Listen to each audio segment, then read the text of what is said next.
is no red, white, or blue in this country. The only color that matters is green, because we live in the United Corporations of America.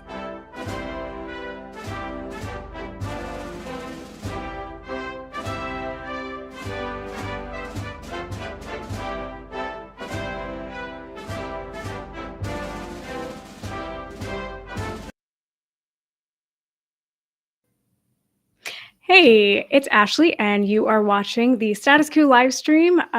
For any viewers, you know that I just started here. This is my first live stream that I'm going to be hosting tonight, and I am very excited. Well, under other circumstances, I would be very excited to be joined by our guest tonight. Under these circumstances, still very excited, even though it's not the best of circumstances. So we are going to be talking about the other toxic 90-day nightmare that has been threatening America. So right around the time that Trump was elected and the wildfires were burning through LA, there was another disaster in Northern California where a lithium battery plant caught fire. So we are going to be joined by residents of Moss Landing in Northern California, where the lithium battery fire took place. And for any longtime viewers, you probably know a lot more about this than I do. I am still getting caught up on all of Status Coup's previous reporting. So for anyone who is new, you will be learning about this right alongside me tonight. And again, I am very excited to be joined by residents of Moss Landing who are going to be teaching all of us about what happened with the lithium battery plant fire, and what has been going on since then. So it has been 90 days since this happened. And the news cycle has basically been overtaken with all things Trump. So this has kind of gotten brushed under the rug for now. So again, we're going to be learning about this together. So tonight we have a few guests with us. We have Cheryl, we have Philip, and we have a resident who is going to be known as Jane tonight. Hey guys, how are you both? Doing good. Oh, Cheryl, I think you are, there we go. Perfect. Now I can see you. Excellent. Okay, so it looks like Jane is not going to be joining us, so it will be the three of us. So we're going to have a nice intimate discussion about everything that's happened. So Cheryl and Philip, I think for new viewers and for myself, I'm going to ask Colin to play our first clip so that we can kind of reintroduce everybody to the subject, and then we will start talking. Okay. So Colin, if you could play the first clip. Here at Moss Landing, sending a huge plume of gray, possibly very toxic smoke into the air as flames erupt from this Vistra Energy power plant over here in Moss Landing. And we know that the toxic smoke, that's the real concern here. That's, it could be spewing heavy metals or toxins into the air. It could be dangerous, for the surrounding area. That is why 1,200 people in the surrounding area around Moss Landing and the surrounding communities are under evacuation, mandatory evacuation. I could see the cloud kind of above Monterey and North Monterey County, kind of out over the ocean. I realized on my face it looked like it was burned, like my cheeks and my nose, and I had kind of a large sore kind of burnt area on the side of my nose, and then on a couple little lesions. They weren't large, but they were like not really blisters, but almost like pimples or something. But the entire area of my cheeks and nose looked burned. The fire started on Thursday, and by Friday morning I was having metallic taste, trouble breathing. So it kind of started out with that kind of stuff, not being able to breathe, coughing, the metallic taste, the headaches that do not, no matter what I take, I can't get rid of them, and dizziness. So as the days have progressed, the days that I was gone, like on Saturday, I felt fine. Came back here and felt terrible. Yesterday, I could not breathe. I just could not breathe at all when I got up. We have an air purifier going, and I notice that when I go to a room that's closed off in the house or outside, breathing starts having problems again. I've gotten sores on top of my tongue, and those are painful. Oh, nosebleed, that's another one. Hydrogen fluoride is a lighter than air chemical. And what's happening there with the burning of the lithium ion batteries is you're creating hydrogen fluoride. It's part of the breakdown process of the lithium ions, and it's lighter than air. It goes up. But even if it stays on the ground, it's extremely dangerous because it's corrosive, a very strong corrosive. And if you inhale it, the major route of exposure is inhalation and contact. And because it is a corrosive, it's going to cause all kind of skin irritations, decomposition of the skins. Even as far as in extreme exposures, you can have like necrosis of the skin, where it'll actually kill whole areas of the skin. If you inhale it, you're going to get things like nausea, vomiting, nose.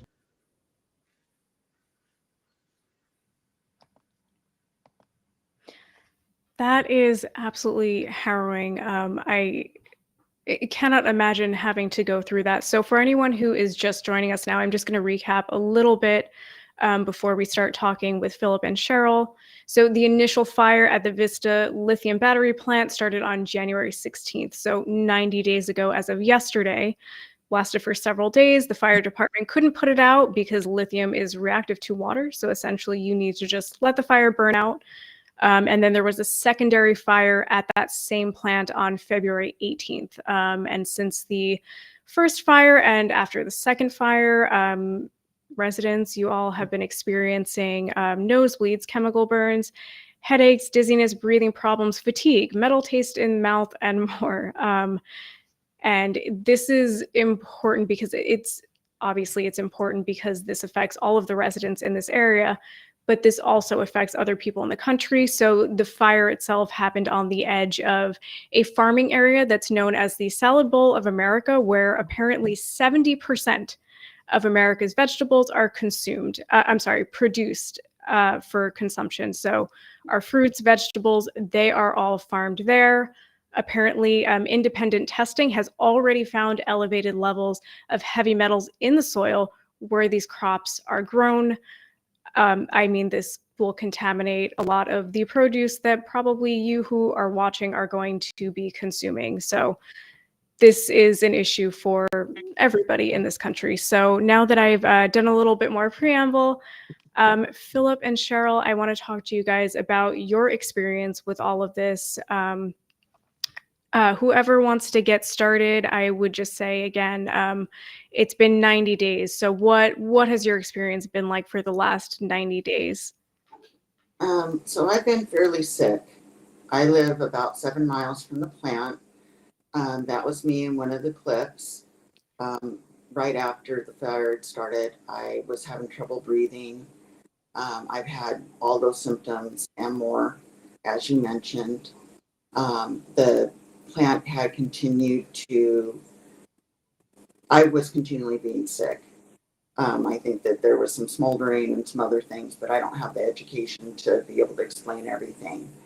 But a lot of us have been sick, and we've noticed that we have the symptom map. So Never Again Moss Landing has a lot of information there for people that would like to know more about a lot of the things that we've gone through.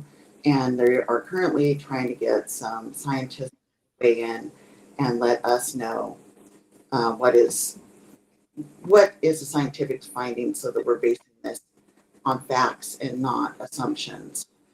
We've had members in our group that have lost some livestock, and they've lost some. Now it's foaling season and some other things, and so they've lost some of their livestock. We have a support group for people that have been struggling health-wise. Myself, I'm just starting to be able to get out, be able to drive, and starting to build my body back up. So this is kind of so I'm kind of speaking for that, but I really appreciated Philip coming on here because he knows kind of how we got there through, the way the government is structured here in California. And he has a lot of important things, I think, different areas would like to know about. And I do thank him for coming here and being willing to share, because I really wanted to hear what he has to say and give us some guidance, and maybe other areas guidance on how maybe we can prevent a disaster where there's 100,000 of these batteries in a building built in the 50s, and with no real local government plan. We kind of felt like we were exposed and not being helped. So I'm going to turn the floor over to Philip, if that's okay. I know he's Sure. very man. Yeah, absolutely. You yeah, have no been problem. really talked up, so excited to hear what you have to say. Yeah, sure. So again, my name is Philip Karanko. I've been involved in area of regulatory compliance for over 30 years, dealing with various type of manufactured goods, from as small as your battery-powered mouse to as large as mainframe equipment to prosthetic designed equipment and so on. So when this issue happened, again, I'm a local resident as well, not as close to Cheryl as to Moss Landing, but the smoke did come near our home, and we've seen the fire. We've seen everything going on with the impact from the Vista fire in Moss Landing.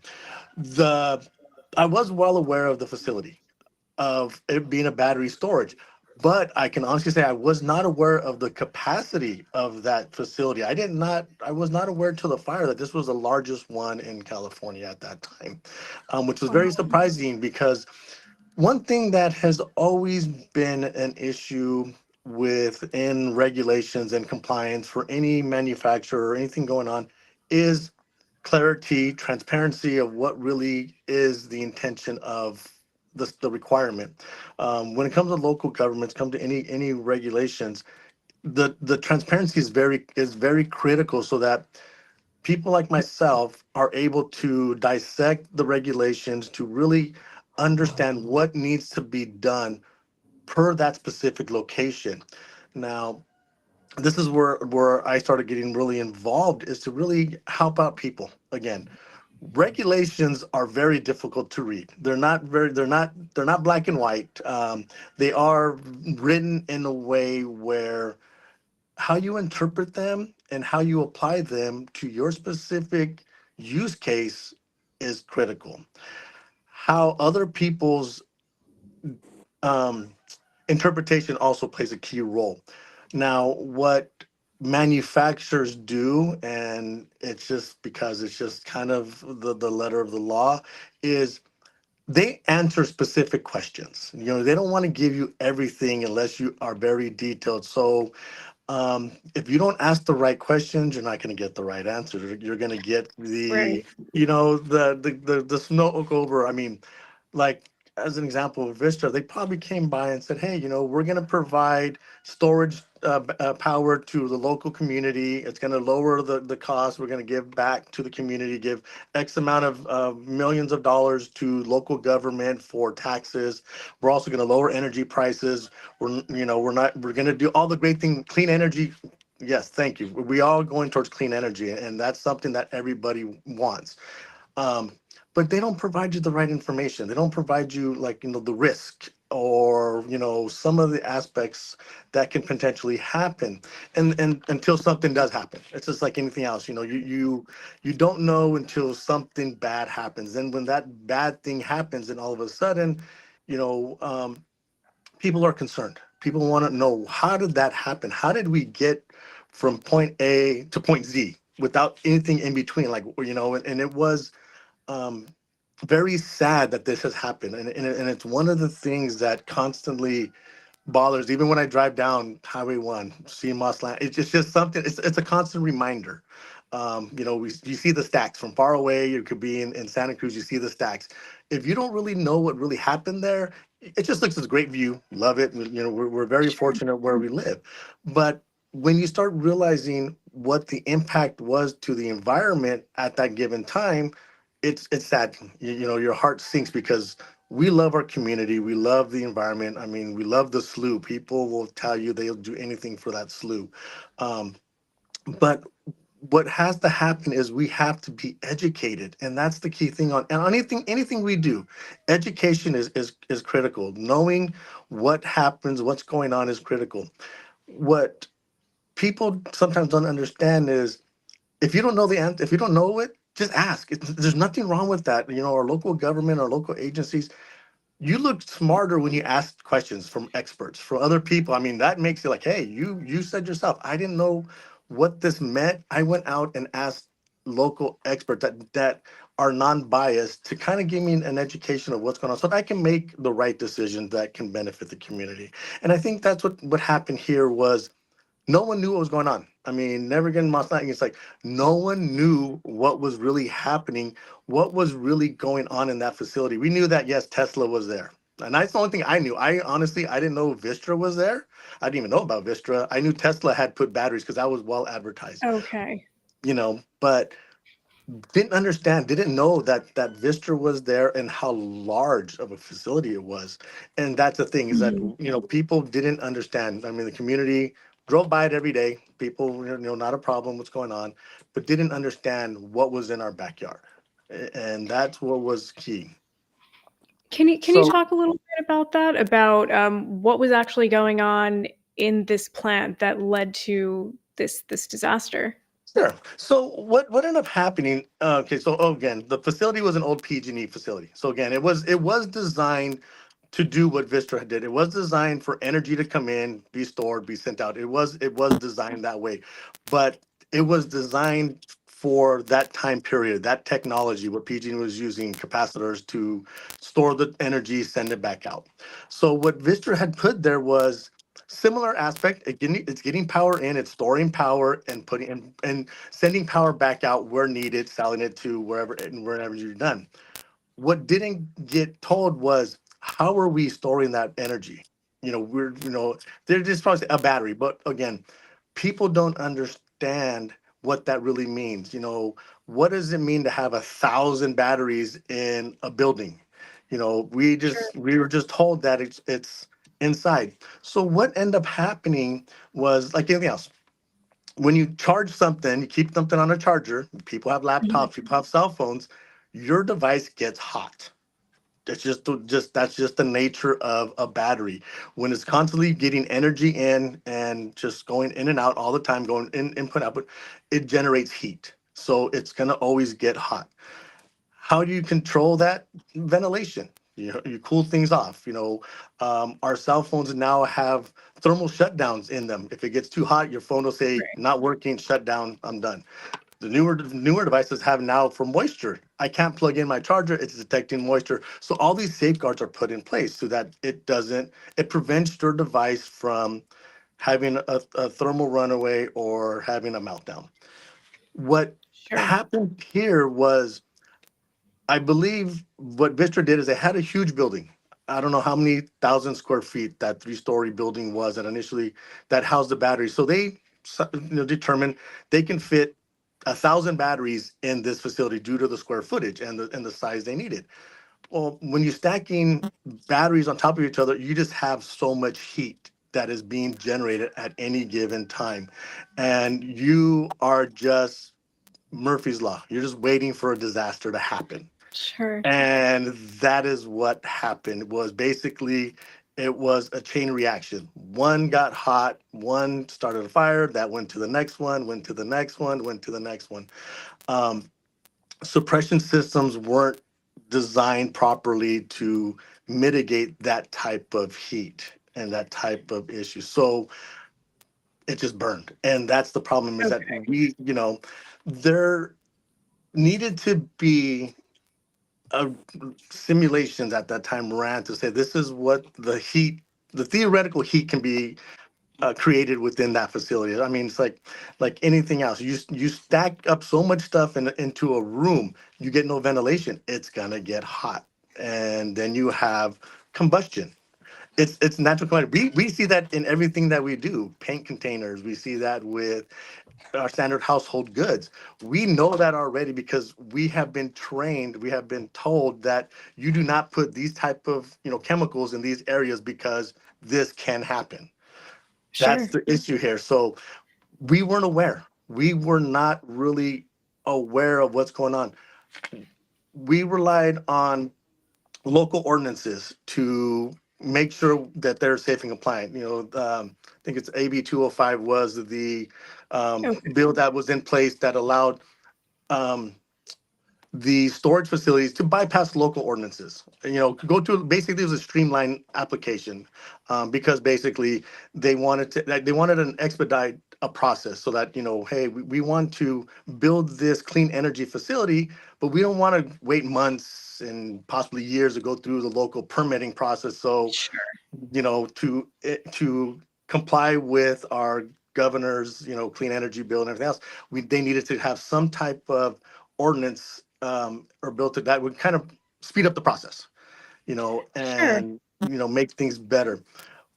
What And that you do you they want have? to have clean energy. Sure, I think Yeah, we can all agree on that. But yeah, if streamlining the process leads you to have a massive plant fire, that doesn't really help. And if the consequence of that fire is that we're destroying the environment, that mhm. also doesn't help. And I'm really curious, Cheryl.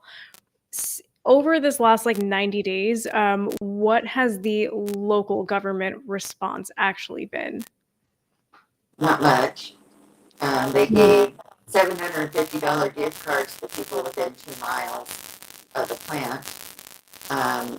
They did a survey that was Sorry, done. Cheryl. I think we're having a What's little bit of technical issues. try refreshing your page real quick, Cheryl. We'll see if that fixes it real quick. There's that audio issue. Sorry, guys. No worries. We will be back with Not- Cheryl in just a second. Yeah, try just exiting and then joining the link again. Yeah. Okay. Oh, okay. So it is just the two of us for right now, Sure, and we no will problem. have Cheryl back in just a few seconds, I'm sure. But so I mean, you are also a resident, so I'm Yes. sure that you've experienced all the same things that Cheryl has as far as what the local government response has been. And you talked a little bit to this. Can you talk a little bit more about what you guys have been experiencing over this last 90 days? Oh, we have Cheryl back. Sure. She's back. Excellent. Abby, I'm sorry, everybody. No, you're good. We can hear you now. So I think we're still having a little bit of an issue with the audio. I'm not sure why it's doing that. Did you Yeah. mention you had headphones? Maybe trying that. It could be just something with that. So just hit that gear button at the bottom of the screen, and then audio, and it'll allow you to change your mic to the new one you have there. So Colin to the rescue. He is fixing everything. We are just about to be back to normal here, I'm sure. My ear thing. Hopefully that helped. Oh, Oh, perfect. yeah, Did there it we help? go. Okay. Thank you, All Colin. right. Well, that's why I brought them, just You in fixed case. Like I said, it. so locally they haven't Perfect. really done much for us. They sent Okay. out a $750 gift card to people within 2 miles of the plant. I'm sorry, a Nobody else. $750 gift card? Yes, we got that, not from the To where? county. We got that from Vistra gave money to somebody, and then they reached out to the community, and the $750 gift card went to people within the evacuation area, which was only like 2 miles around the plant. That is And insane. they, What was the gift card for exactly? I'm just really no curious what they clue, would think maybe just to make people happy. I have no idea, but it wasn't offered to everyone. Not all of us were evacuated. We weren't told. The alerts weren't going up. Our Okay, the so even supervisor while that's this in our Mhm. area he's in support of us, but we haven't gotten any real support from the county. We haven't gotten any real help. It's been all volunteers going to Never Again Moss Landing and on Facebook trying to help each other. And not everybody knows that where they can get help. They don't know that some of the symptoms might have been caused from this fire, lot of people thought they were sick. So we're starting to see younger people showing up on the Facebook feeds. And did I answer the question? I hope I did. That's Absolutely. pretty much, it's been community working together and reaching out to each other, trying to meet each other, doing town halls, and then volunteers on that website when we have time or when we feel well to try to get more information for people. Some of our members are trying to reach out to the scientific community to really understand what really happened here. And but we just didn't feel like they did enough testing. They said they ran out of money. We didn't feel like they did enough testing of air. And we just, we feel like we've been dismissed and not really, I don't feel like they did enough to learn from this or to even know what to do. And they tell us this could catch fire again. It's out cold as of right now, but that doesn't mean that during cleanup, something's not going to happen. And so that's pretty much where we're at, is it's kind of in limbo. Absolutely. And I guess I would ask, like, I'm glad to hear that, residents have been able to come together and kind of protect each other. It's clear that, government is just not around. So what has the response been at the state level? What has Governor Newsom done? I know that this is all happening at the same. As far as I know, big fat zero. Yeah, We so haven't had anybody beyond our local government showing up to stuff. Well, we did have Addis coming in and with her bill 303. Laird hasn't come to, he's got a new safety bill up, but they didn't come to our town halls. We have not heard anything from Newsom at all. And so the higher up you go, the less we're getting any kind of acknowledgement or help. And at least that's my experience on it. yeah. And it seems like Newsom has been, busy with his podcast. And to be fair, this is all going on while the LA wildfires happen, but it shouldn't be that, we have one disaster over here, so we can't pay attention to another disaster over here. And it kind of seems like one of these disasters also has some kind of tie to a corporation. So it's probably, more advantageous for them to look away from that. And Philip, is there anything that you wanted to add about the state response or local response as well? Sure. So, I mean, the state response, basically, they're going to go back to, there's already a bill in place. The AB 205 has the requirements in place of how local government should, the responsibility of the local government. I think, again, it goes back to understanding what is the roles and responsibilities of our local government and understanding what they can and can't do. Within AB 205, it does state that the Energy Commission does have to reach out to local agencies when there is a permit put in place so that the local agency has the opportunity to review the application, review the location, determine if it meets the local ordinances and it won't cause any harm to the local community, residents, or environment, and provide that feedback back.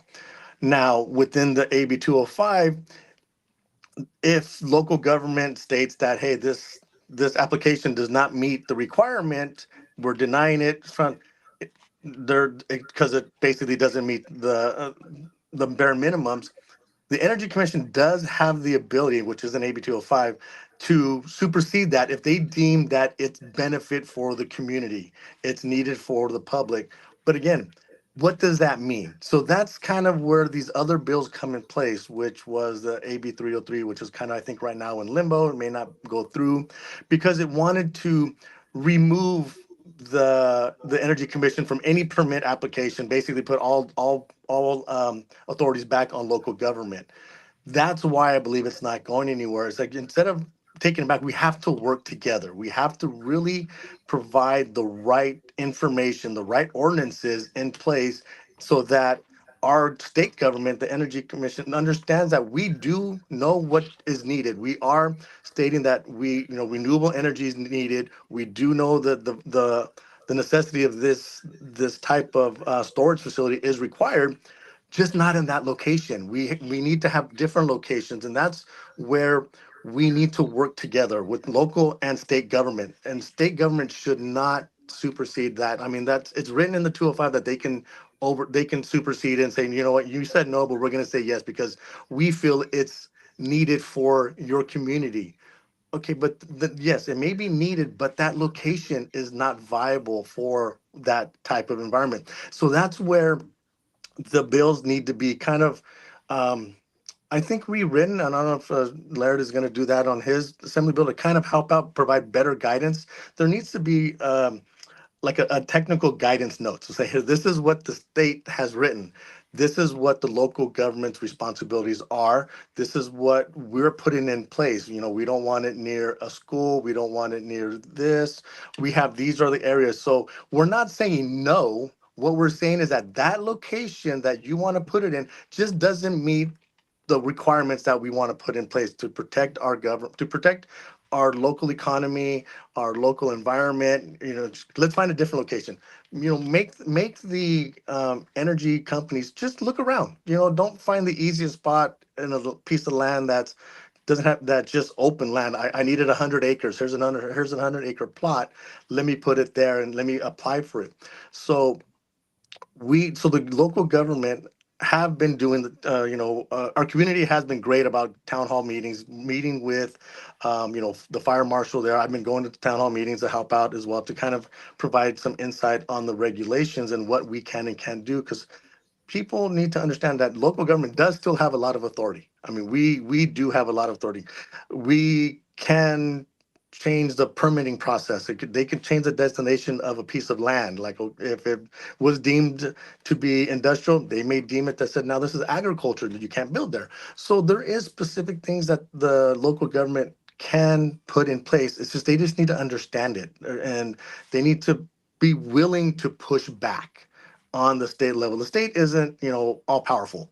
They provide the basic guidelines, and that's what AB 205. It's a basic guideline to say, we want energy, we want renewable energies in our state. We want to make sure we remove ourselves from fossil fuels and have cleaner energy within our state by a certain amount of time. And we have to do it by putting these battery facilities in place. Okay, great, not a problem. But let's just make sure that local ordinances are not superseded in that manner. I think that's how these other bills need to be put in place. Like, if the AB 303 would have probably stated that, that the CEC still can allow the permitting process to companies like Vistra to say, yes, I want to put this type of battery facility in Monterey. And then they could say, yes, that's great. Now work with the local government to determine the plot of land that best meets your needs as well as the needs of the community and doesn't impact people. Provide the right type of guidance in place to say, we need to have this type of risk assessment stated, because we now have a lot of data in place that this does happen. Again, it's sad that this meltdown happened in Moss Landing. Benefit from that is we know what is a byproduct. Community is now very well aware that these type of facilities can catch on fire, can cause a catastrophic event within our community that people are afraid of. So there's no way a company can come back and say, we don't have data to show a proper risk assessment. Yes, we do. We have a fire. We had a huge fire, and use Moss Landing always as your worst case scenario of, this is what can happen when you have this facility. So sure. And I guess I would also want to kind of like reinforce for people why this location, why it's so important that this happened in this specific location. Because as you're saying, that's what these ordinances are in place for, essentially to protect things like agriculture, so that you don't have, a massive fire right next to where we grow food that we all eat. So I'm going to play, Colin, if you could play the second clip here that talks about, again, like why this is such an important location for this to not have happened, essentially. This is known as the salad bowl of America. This region of the Salinas Valley this area is kind of the end of the Salinas Valley, but there's farms all over the place. They produce 70% of America's greens, 90% of artichokes in this area. If you just go down the list, I mean, dominant production of lettuce, broccoli, spinach, strawberries, cauliflower, celery. The problem with hydrofluoric acid in plants, some plants uptake this stuff. Vegetables that are grown here in the Salinas Valley work their way through the entire country. This is, the quote-unquote salad bowl of America. So you're an organic farmer. Tell me what your concerns are.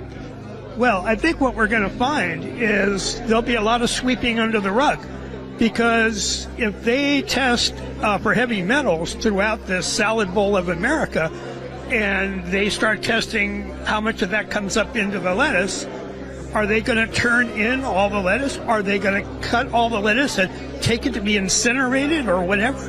No, they're not going to do that. So what's going to happen is people will filter those heavy metals out of the lettuce into their body. And that's what happens with the heavy metals. There was a region of in India where there was coal burning utility, was sulfuric acid was dropping. There was arsenic in the soil, and it dissolved it. It ended up in the water, and in 6 or 7 years, massive numbers of people were dying. So heavy metals are insidious, and these particular ones are insane. Now, we kept hearing these people say, oh, HF, that's hydrofluoric acid. That acid can eat this window. I mean, normal acid you can put in a beaker, right? No, hydrofluoric acid is insanely corrosive. Hydrochloric acid, which is the other gas that was being emitted during this, if you breathe that in, it'll scar your...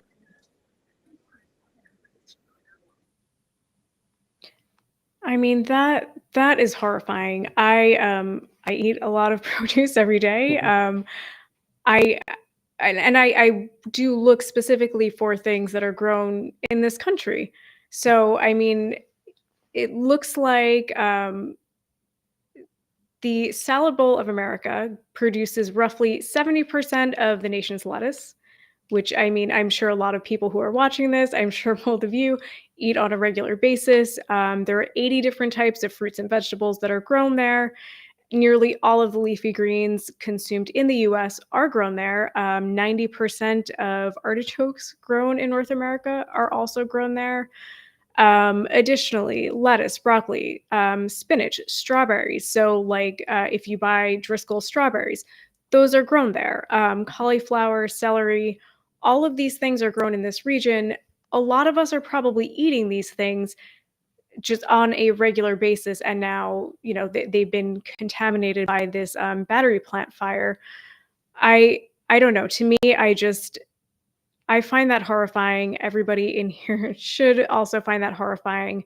I'm going to read a little bit from an article that came out, I think, recently, that basically shows that independent testing has already shown soil near the fire is contaminated with elevated levels of heavy metals from the fire. So this says, research scientists at San Jose's State University's Moss Landing Marine Laboratories said they have detected unusually high concentrations of heavy metal nanoparticles in marsh soils at Elkhorn's Slough Reserve after the Moss Landing battery facility fire on January 16th. Dr. Ivano Aiello, I hope I'm saying that correctly, who is the professor and chair of San Jose State University's Moss Landing Marine Laboratories, and his team have monitored marsh soil properties as part of a program for the Elkhorn Slough estuary. In the last 2 years, they've been testing for chemicals. And in the days following the Vistra Power Plant's lithium-ion battery storage facility fire, a dramatic increase in marsh soil surface concentration of 3 heavy metals, nickel, manganese, and cobalt was found. The field surveys were conducted within a radius of around 2 miles from the battery storage facility, per a San Jose State representative. I mean, again, that is absolutely terrifying, not just for residents of this area, but for all of us who eat produce grown in this country. So I guess I would ask for both of you, like, do you have any thoughts on this contamination? I mean, this is local produce that you guys would ostensibly be buying as well. Yeah. Ooh, I think you're muted, Cheryl. Mute. There we Okay, go. I'm unmuted. There you go. Sorry, guys. It's probably No, me no, again. you're fine. So they're still doing some testing to see if things are truly contaminated or not. So there has been some soil testing. We haven't heard back from a lot of the different the big ag companies. Okay. We have Taylor, we have Dole, Driscoll, we have a lot of organic. So there's still some of these companies are doing their own soil testing. There's speculation on what it could be in the plants themselves, but there hasn't been that I know of. Philip may know more than I do on this, but I haven't seen anything yet showing conclusively that our plants have been contaminated. But that doesn't exclude it either. It just means that we have not seen hard evidence or if there's been any testing on the plants themselves. We do know from community testing, and some of us have paid for soil testing, that these heavy metals do go out a lot farther than you would think they did. We found them on my property. I did participate. Again, it's on Never Again Moss Landing. Um, I also had soil testing that matched this, done by a professional. But until we know for sure through scientific leads, I can't say for sure either way on it.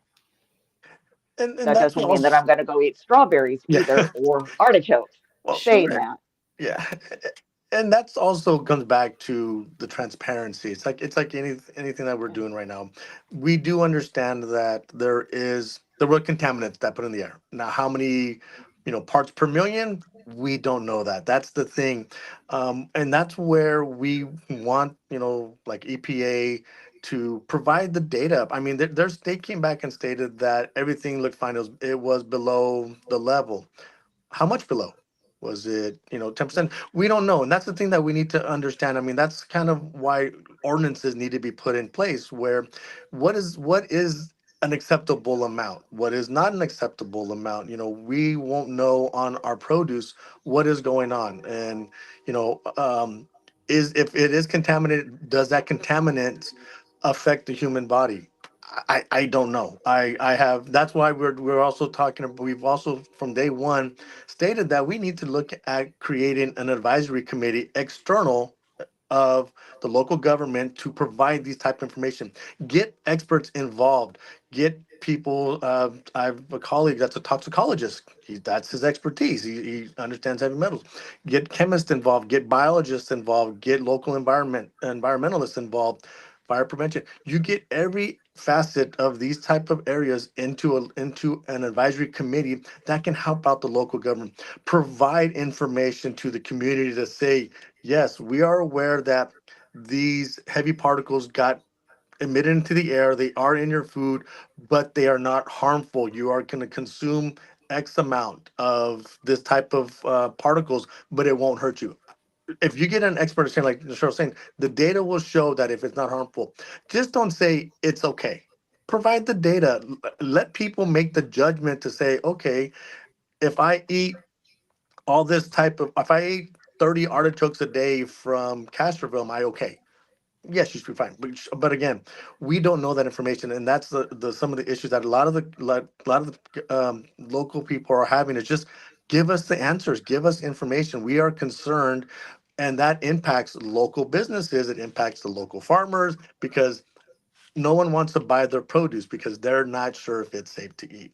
So within the regulations that we have in place and like local ordinances, those are the type of requirements you put in place.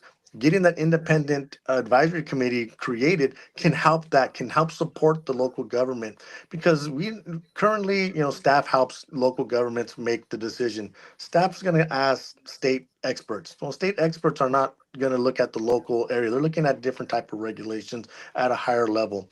You get an advisory committee in that has no bias. They're just looking at the regulations, looking at every use case, and that's the thing that people that need to realize is every use case is different.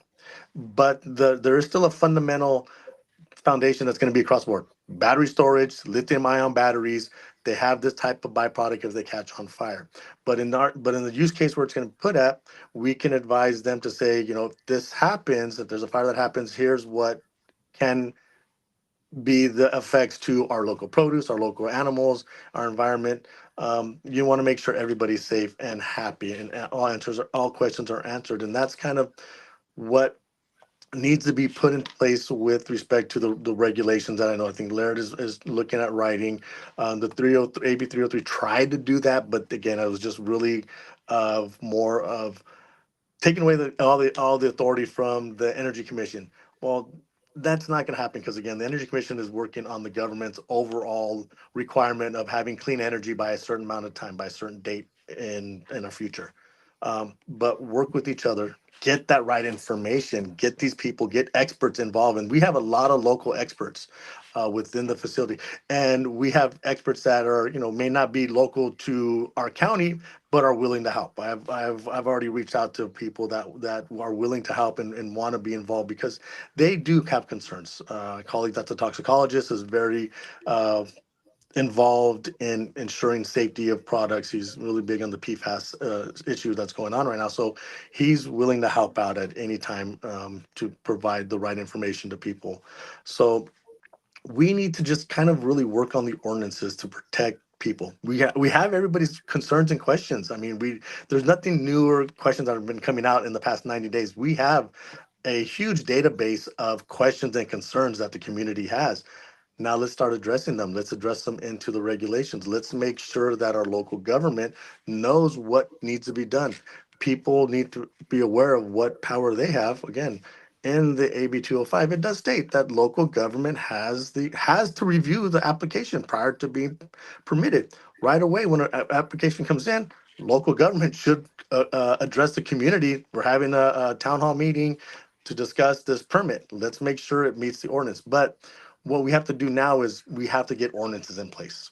Local government needs to put ordinance in place because you're going to have a standard foundation of the ordinances, distances from, a school or a water source or certain things that are similar to all the communities outlining.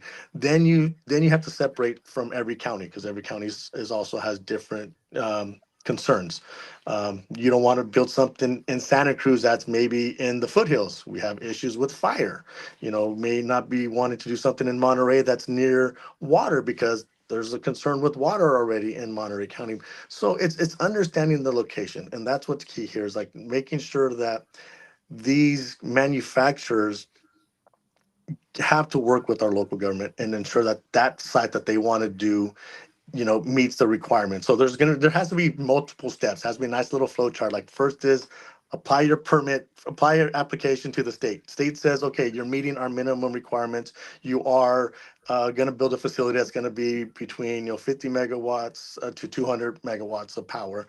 Okay, now you're considered a energy storage system. Okay, now work with local government to determine what is the feasible site location that you want to have, and have more than one. Like they can't come into a government, local government, and say, okay, we want to build in this one spot. Because then it's like there's no way. Do the right work and Absolutely. put things in That place. I mean that all makes sense. You want both state government, local government to be working together to create conditions so that you don't end up with a problem like this. And I want to go back a little bit and talk about just materially on the ground. So, you have the EPA, you have, government essentially telling you everything's okay. Everything's okay, but you guys also have hundreds of residents who are sick. So it would stand to reason that perhaps everything is not okay. So on the one hand, you have sick residents, and then you also have government that is, as you said, extremely reluctant to bring in and like a independent advisory committee. it seems like those two things are maybe connected. Cheryl, do you have some thoughts on, the disparity between what the government is actually telling you guys and what you're seeing on the ground, and how that relates to, the way that they are behaving in this situation? That thing was still on fire the first time when they did the evac, said everybody else close your doors and everything's going to be fine. And I had been gone all Saturday. They lifted the evacs that day. I came home. I expected everything to be okay because that's what they told me. The next day, I could not breathe. I had had the bloody nose all night, all these weird things happening to me. And that's when it first dawned on me that what they're telling me and what's really happening are not the same. And then the second one showed up, same thing. They said, oh, it's fine. Da, da, da, da, da. I was not feeling good. I was on Facebook. I could see other people with the same exact thing as me. It was not matching what they said. They said it's okay. It's not okay. I could tell from the breathing. I can tell from, all this other stuff, the headaches. You would not believe how bad these headaches were. And I know headaches. I get them. I tried everything, everything to get rid of them. Allergy, migraine med, ibuprofen. I was throwing anything and everything at these headaches, and they would not lift at all. And they were going on for weeks and weeks and weeks. And what the government's saying and what the EPA said and people's experiences, and keep in mind, it has to do with your experience. If you're leaving the area every day for work, you may have a different experience than me. Where you live really determines that because of the way that the air goes through these canyons. I'm at the bottom of a canyon. That box is in air. The stuff up in the air that's, the gases and stuff react with water. We've talked to environmental hygienists, engineers. They pointed out this could happen. So there's things that we're experiencing, or as a group, many of us, are on that symptom map on the website that show many people were having these experiences. You can see where with our community wipes, where there was more things going down. So for me, what the government told me does not match from my own experience personally of what happened and talking to other people. But keep in mind, there's variations. The human condition is like that. People, some people are more sensitive to certain types of jewelry, nickel and things in their ears. Same thing with people reacting to these things. Depends on where you live. Where do you live, on top of a canyon in the bottom? Which way is the air going that day? Your age. Also being aware and reaching out. So personally, my personal experience is I got the clue pretty early because it wasn't matching what they said. And that was a problem for me. And that's why I started seeking out answers. But I also feel it's very, very important to understand, how do these things work? How do they work on a government level? How do the human condition work?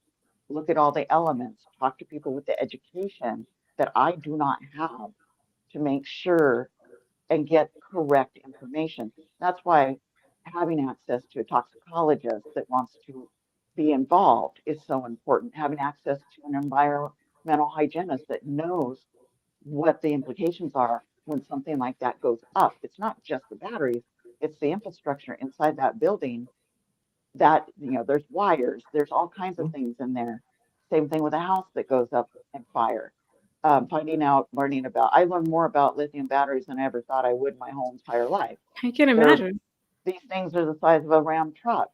The things that they put them in, there's like 8 of them in these big metal things.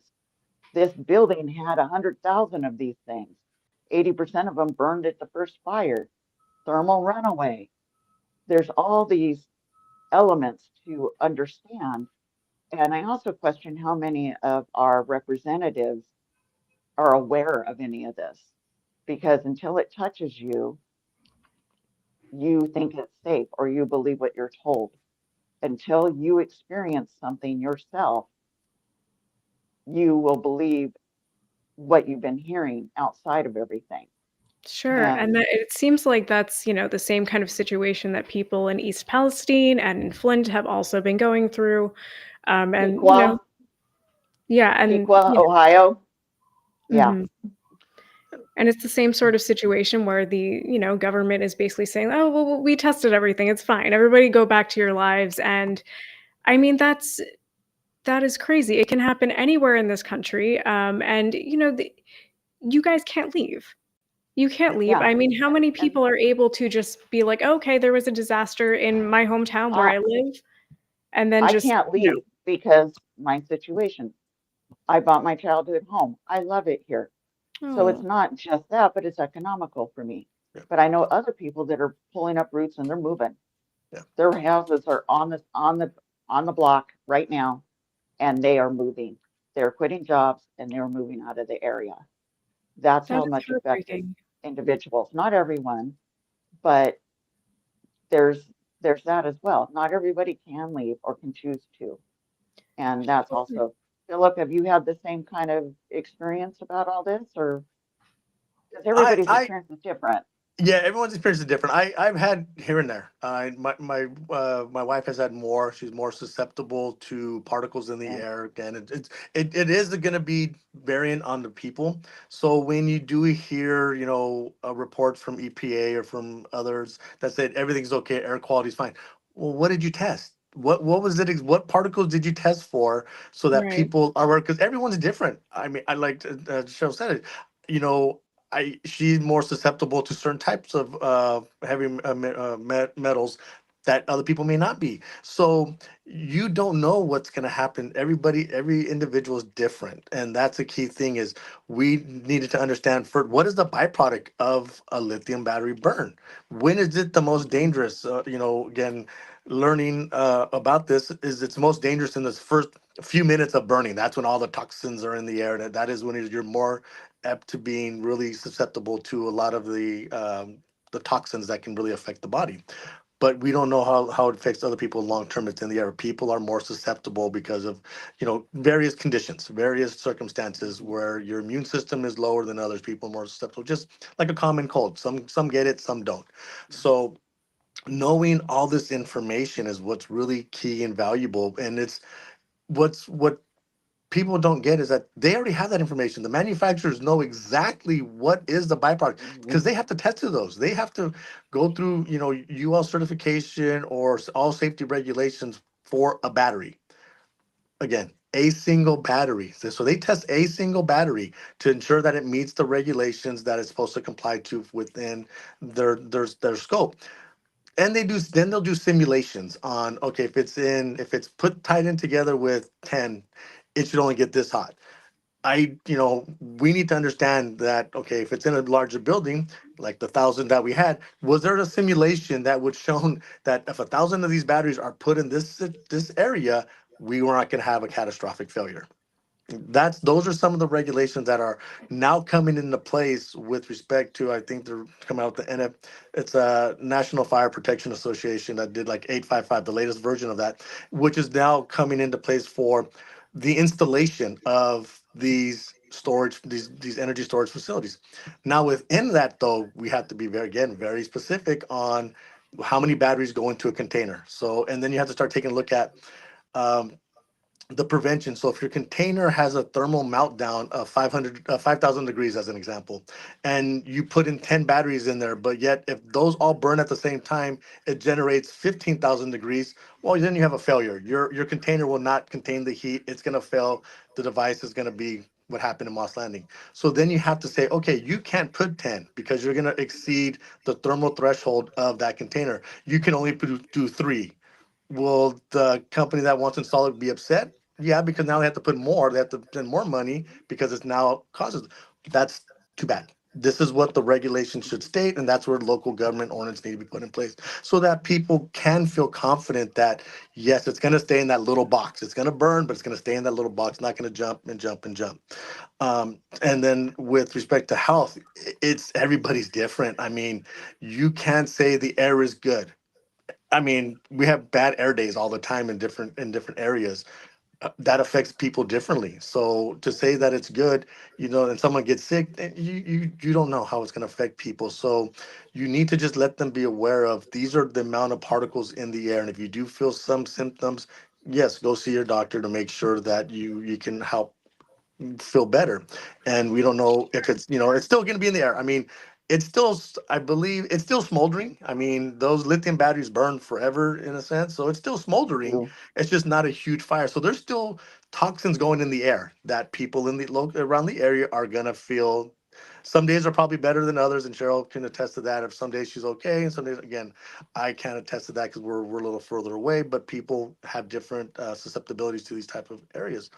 So Sure. And talking about, people's differing susceptibilities to, whatever's floating around the air, who actually ends up paying for that, right? Because it's We the do. residents who yeah. are being afflicted with all of these things. It's residents who are getting sick. Who pays for it? Is the company going to then pay for it for you guys, or are you just, on the hook for massive bills? And it's only been 90 days.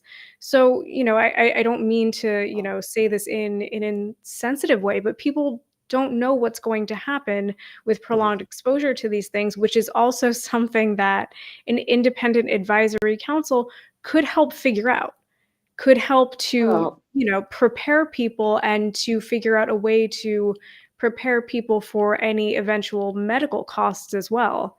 And Cheryl, if you have any thoughts on that. Yeah.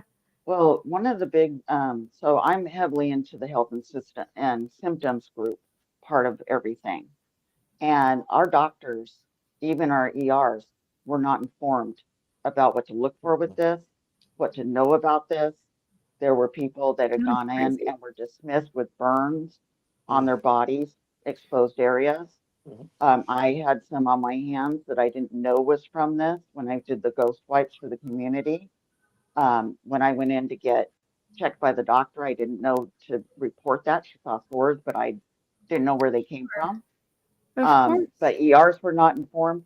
Some of our members actually drove up to Stanford to get decent care because the doctors down here were not listening and they didn't know what to do. They didn't know what they were looking at, and they were very dismissive. I've And had for members in our people group. like myself, how far away is that from where you guys are?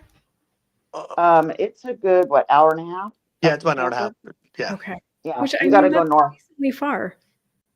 Yeah, and it's our on the West Coast is one of the most famous hospitals, and I have other people that are driving up to UCSF, Mm. so San Francisco, to see a Oh, toxicologist because we have not been able to get one locally or one that it's so hard to find one. You wouldn't even believe it. You think, oh, I can go in and just look something up and call some people. Uh-uh. She's barely getting in. She called back in January. She's barely getting an appointment now. oh Today my, was her, that's why she wasn't on today. She's just getting seen at this okay. point. That I've is, had I mean, other that's crazy. members that have been dismissed. I've had people coming in now that thought they were sick, like COVID and flu, and Mhm. they're getting clues. Children, their children are not having lung issues, breathing issues. A whole bunch of people having, being put on inhalers when they've never had it before. There's so many things that we do not know with the effects, but it's not even being studied. So how are we going to serve another community that's hit by these? Because apparently this happens more often than you think. From having different communities reach out to us and saying, "Hey, this happened in our area. What do we do?" And we tell them kind of what we know, but it's not a lot. But if we can't even get our local doctors on board on what to do when things like this happen and what to look at, and some of it is these heavy metals, we don't know how they affect people all that much. Cobalt, manganese, we know that they affect some of the breathing, but what do we know for long term for humans and for something of our body size? And there's been odd little things like these eye things that have been happening. They look like styes, but they're not styes. They're further down into the eyelids. We're seeing a bunch of these symptoms that are similar happening to a lot of people. And there's a pattern there. I mean, I could see, somebody, getting a sty, but when you start seeing 15 people with this weird sty thing and all that, so we're trying to advise each other. And you can't get into certain doctors because they're all booked up. So then you're stuck with your doctor, afraid they're going to dismiss you. We have one member, she Sure. got dismissed. He said he's tired of hearing it and goodbye. And he booted her out. That's insane. That is And he says insane. that he's accusing her of making it up. That's And crazy. And we don't have public health care in this country. So, no, I we mean, these are don't. people These are paying. people that are paying out of their own pocket to go see Yeah. the doctor, or paying out of their own pocket. Because, like, when I go out of the area, I feel fine. I come back here, I would start to feel yucky again. It's that strongly. Drive out, go a little north, south, whatever, out of here, half hour, 45 minutes, an hour, I feel good. And and our other members are noticing this. And then they come back, it all comes back again. And that's why we're getting some of these other families reaching out, because they leave the area with their kid for Easter or whatever, they're coming back, so the Easter vacation, they come back and they start feeling like garbage again. Then they're going, something's not right. But yeah, it's so many levels, so many layers of what needs to be addressed. It's not even just ordinances and laws and regulations. It's also education to our local physicians and our local hospitals. And the thing that really breaks my heart is we've lost a lot of information these last few months by not studying it. Absolutely. This is one of the biggest one that's ever happened, and they probably won't have that many in a building ever again, especially one built in the 1950s that caught fire. And those stacks are 500 feet tall, by the way, just to give you scale. They're huge. That's crazy. But look at how much information we've lost by not having these doctors in on the loop. And having people feeling comfortable. Most of us stopped going because we didn't want to get kicked out of our practice. We didn't want to be told we're making this up. And we don't want to waste money. Even with insurance, it's still expensive to go. Absolutely. That makes sense. And we have a clip of another resident, kind of speaking at a town hall about all of this kind of stuff. So, Colin, if you could play the next clip. The additional long-term impacts cannot be measured. Not today, not tomorrow, not months from now. I'm carrying a 5-month-old baby. What about 6 years from now? What about 10 years from now? We can't say, well, everything is safe now, like our organic farmer said. As of 2020, Vistra was ranked the highest CO2 emitter in the United States.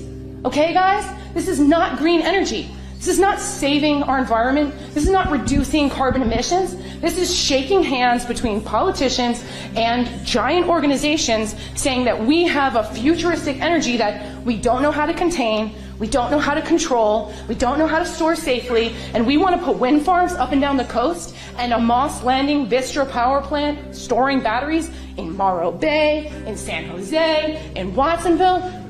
We need to set an example here. We need to set an example here that we, as a community, as a critical hub, as an environmental and scientific hub, are going to say, no, this doesn't work, it's not safe, we don't know what the long-term impacts are, and we can't permit this to move forward. You mentioned headaches. What other symptoms have your children suffered, people you know, that they're still actively experiencing? So the stinging eyes is very prevalent, like little pieces of particulate are in your eyes, and it stings. The other sensation is tasting metal. So your daughter has been having a sore throat and the metallic taste as well? It's been persistent. She started with the headaches, it developed and sore throat and the metal taste, and it has now escalated to like respiratory distress. She's coughing. And again, she's also getting blood work this week. We took her to the doctors last Friday. I mean, it's just been back-to-back doctor's appointments for us both. For myself, I'm going to have more intensified care for the term of my pregnancy. more monitoring, closer together appointments, probably more ultrasounds to make sure that the fetus development is, on task. And it's scary to think about. So it's a point where I stopped doing research on the effects of these chemicals because it is so frightening that I'm just trying to pray for the best.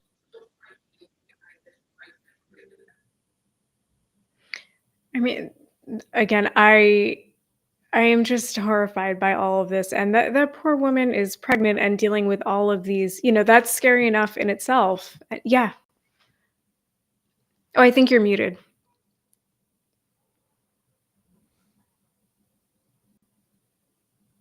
But update. There we go. So the update on Liza is the community donated money to not a Kickstarter, one of those, you give money to the thing and they get it. So we collected money to get her off that boat and into a residency in the mountains, Santa Cruz Mountains. Oh, And you should that's see so great her. to hear. Her and her daughter and her husband, but she was the one that really was showing in her daughter because they were on the boat a lot. And she is looking so much better now. And it was from community gathering together, donating money so she could have first and last and rent so that she could move in there and get off the boat. But whenever she comes back and cleans the boat, she gets sick again. They've had to wash everything.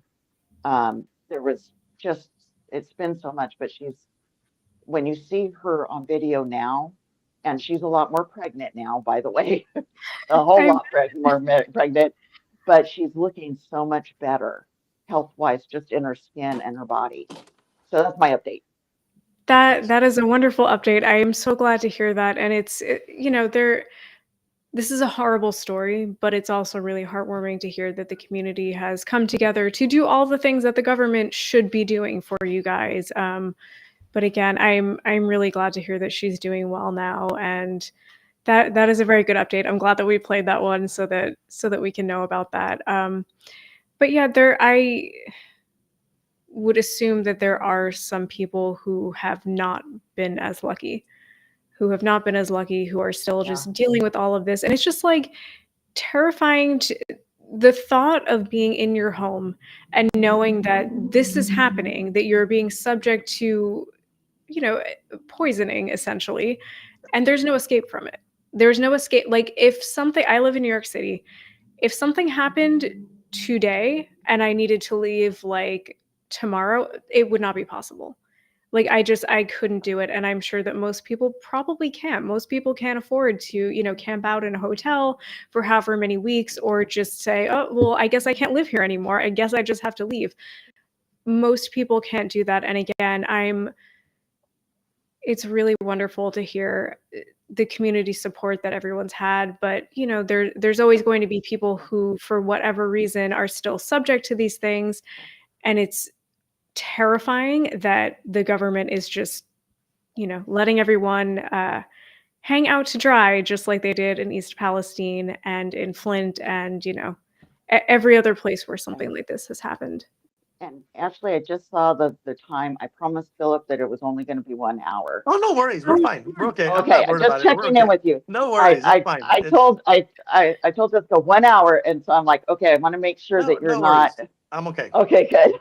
I just want to make sure. If either of you guys have to go, please just let me know. And if you guys want to keep hanging out, we will just talk until you guys have nothing left to say about this. Or you one of the other things we did was we tried to find members through the health group. We tried to find members that got discounts to be able to get out of the area to Airbnbs for a little bit. We also worked on finding groups that would donate air purifiers. So there's been a lot that we've done on our own to try to help each other. And you are correct. There are people who they're not able to get out, or they're trying to save enough to move out of area. And so that's been difficult as well. And these are, some of them are homeowners, some are not. And stuff like that. When you hear these type of stories, and again, data is being collected. What is the cost to a person? Like I said, I mean, Yeah, $750. That what was that going to do for anybody? So, but when you have this type of information now, and you kind of understand, what is the impact to a person. You do an average. When you start writing ordinances, you can possibly then put in, like, fines or a fund that this facility needs to have a fund already in place, that if, again, something like a catastrophic failure happens and people need to be evacuated, they're able to be reimbursed instantaneously to go to a hotel, to leave, or whatever they need to do. Those are the type of things that, the local government or whatever, you start putting in these types of checks and balances in place, because we have data to show it, that this does impact people. I mean, you're told to evacuate. Where am I going to go? How long do I need Oh, to go? and the evacuation was over in Castroville. It wasn't that far, and they had to sleep on the floor. Yeah. There wasn't, they were in like in a basketball room or something. They were just on a Mhm. floor at a school. Right. It wasn't even a As I real stated, accommodations. correct, and we're not Sure. we're not prepared. Yeah, you stated we're not. They was not No. prepared for it. Local fire stated that they didn't even know how to handle such situation because they weren't trained. It goes back to, again, information provided by our government, by the facilities, to train people to understand what can happen. Again, everybody, when this happened, it's kind of like the deer in the headlights. What do I do? I don't know. I just know that you don't put water on it. But, local fire Yeah. department didn't really know what to do. And it's like, well, why not? And that's what people got mad about. Like, how do you guys not know what you're supposed to do? You're the fire. How does the fire chief not provide all these things in place and allow this to happen? Again, there was a lot of Mhm. things that had transpired from this. From tragedy, you do make changes. And it's sad to say that we have these tragedies. And again, people are still feeling the effects of it. It's not going away no matter what. This is ingrained in our life. This is, we're now concerned when these things come up. So a lot of people are afraid for these types of facilities to be placed anywhere near their area. But it's gonna happen. We do. It's gonna be needed for the sustainability of the state. It's a mandate from the governor that has to happen, but we need to know that um, things need to be done, correctly.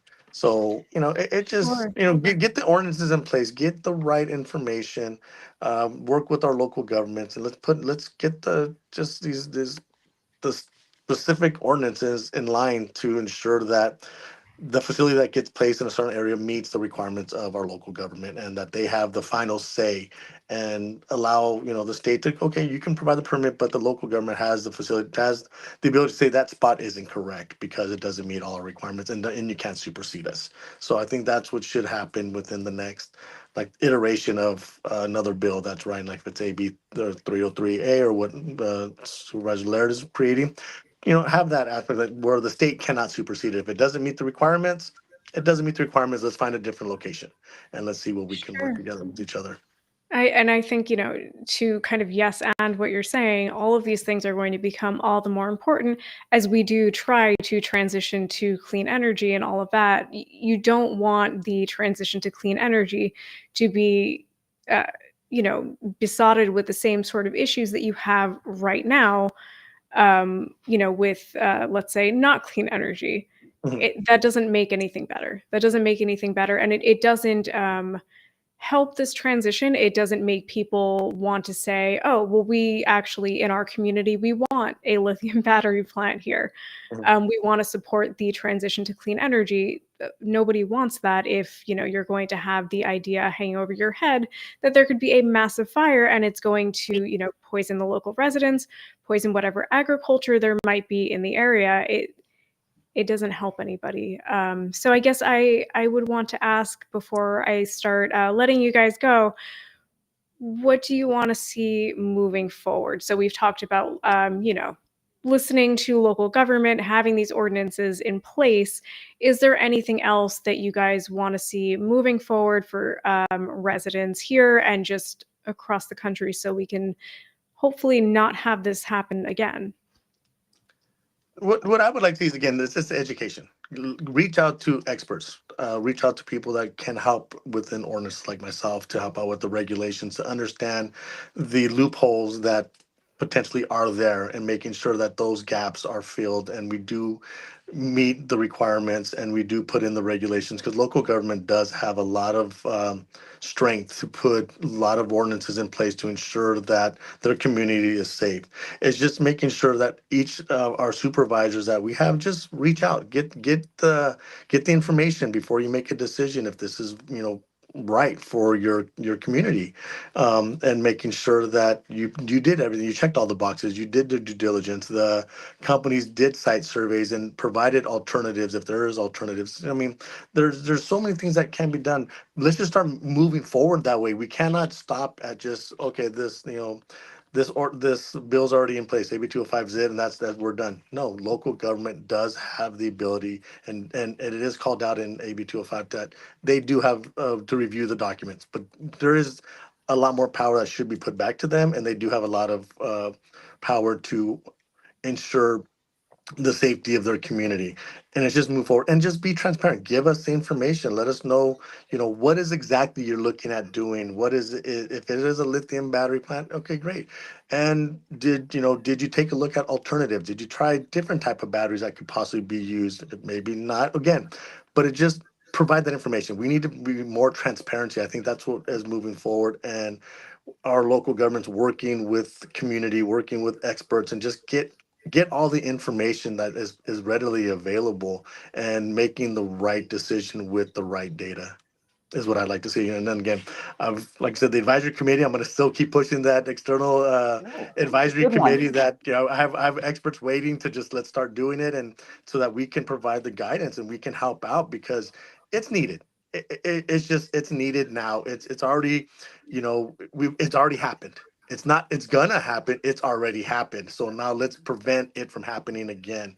And that's such a magnitude of an event. So we need people to just let us help out. Let us provide guidance. Let's get experts involved, and let's just get all the data possible so that decisions are made. Again, we want to help the community. We want to make sure anything being built is safe. It is deemed to do what it's supposed to do, and the community is happy about it. Again, because that's the main thing you want to do. You want to make sure people around you are happy, because these facilities, once again, are going to be there for a long term.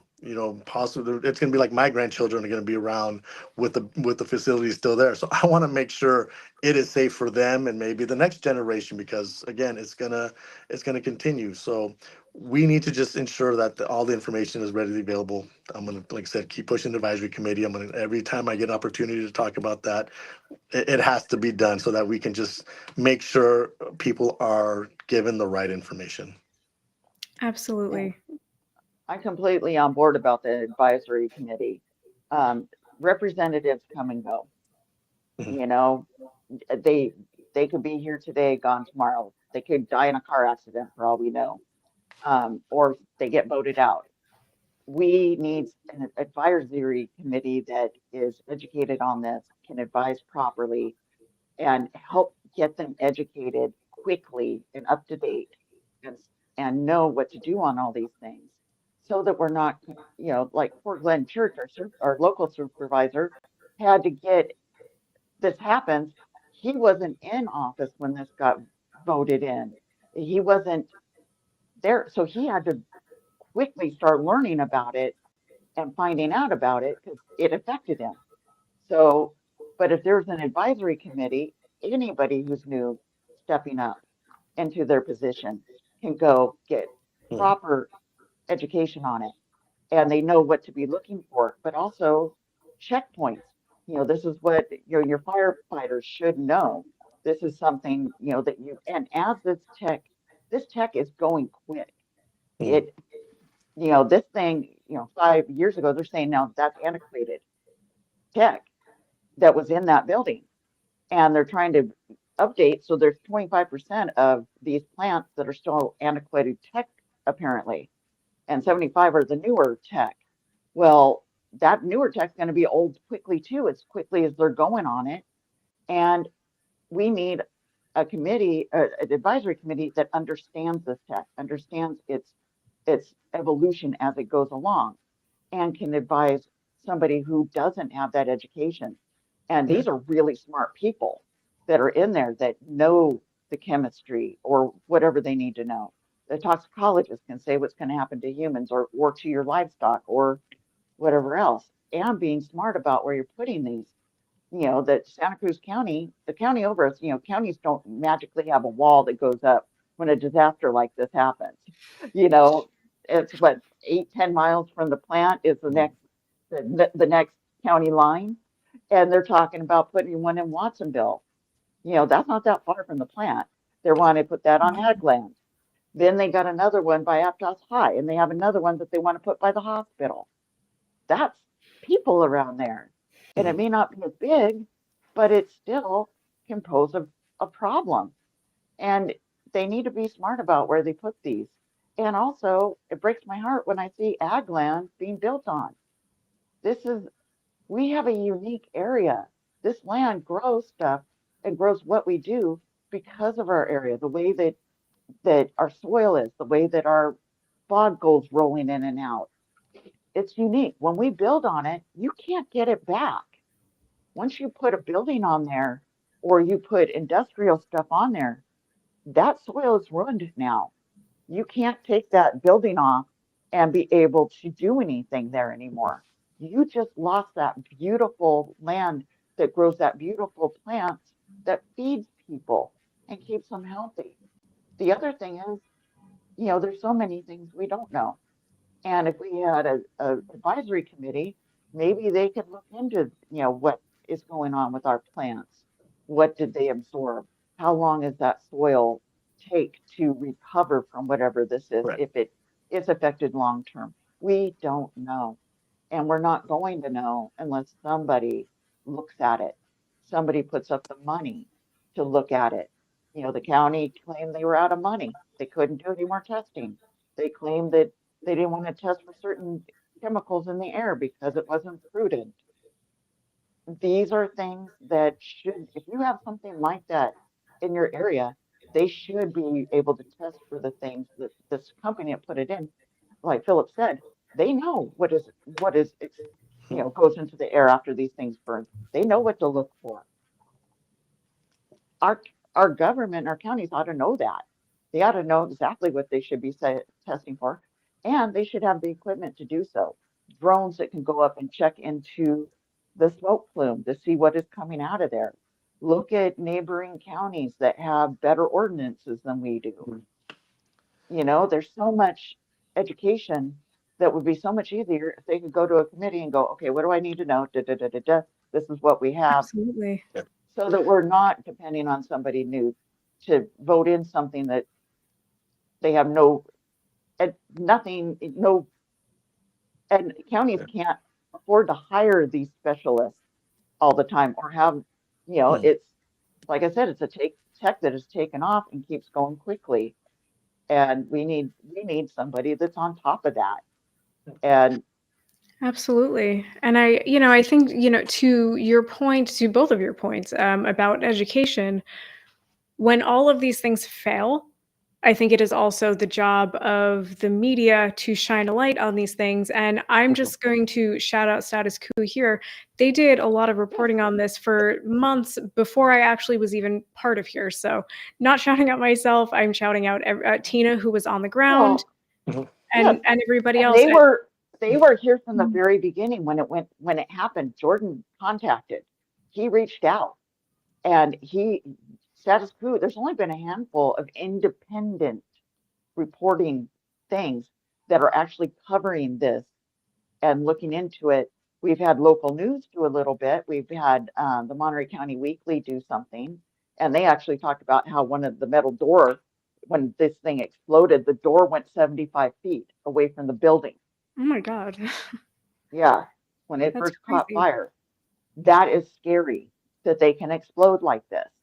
There's these things that locals did not know, but it's frustrating when we've gotten so little media coverage. And yes, LA fires were going, and we did get, a couple of big ones kind of look, but nobody has followed up or looked into it. There's people in Prunedale and parts of Moss Landing that did not know there was a problem with this. And there's people in Prunedale over the hill that didn't know it caught on fire. That's scary to I'm me. not that surprised by that, and it is terrifying. I mean, I'm, a reporter. I actually did not really know about this until I started working here. And I actually did. I was writing about the LA fires. I didn't hear a peep about this, especially not on corporate media. And again, I didn't really know about this until I started working here. So, that is part of also the job of media, to apply pressure when all of these local things and state things fail, so that you guys can, get attention and get the things that you need. So I guess I would just ask, do you guys have any closing thoughts that you want to add? Anything else that you guys want people to know about this?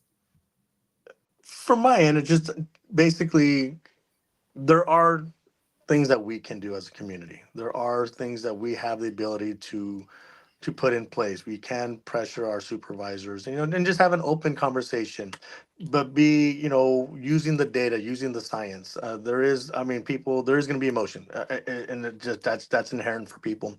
But when we're talking to those that make a decision, let's provide them the data. Let's provide them all the information that they can. Overload them with information. Provide them that so they know how to make the right decision, and understand that when people are experts in their field, they don't take a look just at the US regulations. Like myself, I'm paying attention to Europe as well, and they're doing a lot of great things for the energy as well and putting in regulations. We don't need to reinvent the wheel. We can use a lot of stuff that's already been implemented in Europe. But what people need to understand is that, ask the questions. Make sure you get the answers. Don't let people off the hook. Just continue asking questions. You do have public comments at meetings. Go to your local supervisors meetings. Go to the paper. Social media is out there, which is great. People can have a voice on social media and put things out there and just ask questions of what's going on. And that has happened more and more. But the more education we get, the more information people have, and you're gonna get, both sides. And people have to understand there's going to be pros, there's going to be cons. Just make sure that the information that you get and you're providing is, factual, and you have the data to support it. And, you know, make sure that things are being done correctly, and reach out. And like for myself, I'm always going to be involved with the regulations. I want to help out as much as I can, going, talking with people, and helping with ordinances and looking at the latest regulations. And they are making some changes, but how do we implement them? And we need to implement them sooner rather than later, and not worry about these companies that, oh, it's going to cost them, to do this.